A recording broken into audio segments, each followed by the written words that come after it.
ہمارے مولانا محمد احمد صاحب رحمۃ اللہ علیہ فرماتے تھے کہ اللہ تعالیٰ نے اس ایمان والے کو اپنے دربار کا ہمنشیں بنایا ہے، اپنے دربار کا درباری بنایا ہے۔ ان المتقین فی جنات و نہر فی مقعد صدق عند ملیک مقتدر۔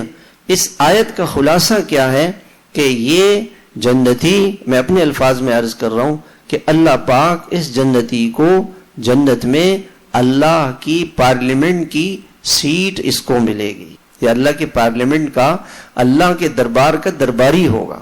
اللہ کے نبی صلی اللہ علیہ وسلم، یہ تو قرآن آ گیا، اللہ کے نبی نے دعا مانگی، اللہ سب یہ دعا مانگی، اللہم اجعل لی عندک ولیجہ، اے اللہ مجھے جنت میں اپنے دربار، پارلیمنٹ کا نمائندہ اور درباری بنا دے۔ یہ اللہ سے دعا مانگی، اور آگے دعا مانگی ہے وَاجْعَلْ لِي عِنْدَكَ زُلْفَىٰ، اور اے اللہ مجھے اپنے مقربین میں سے بنا دے۔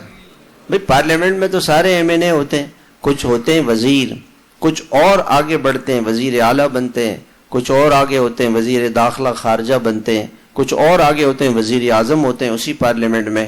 تو اللہ کے نبی نے یہ دعا مانگی ہے کہ اللہ اپنے مقربین میں مجھے شامل فرما۔ کیا مزے ہوں گے، انجام کیا ہوگا۔ دنیا کی تکلیفوں کو نہ دیکھیں، یہاں کی بیماریوں کو، یہاں کی پریشانیوں کو،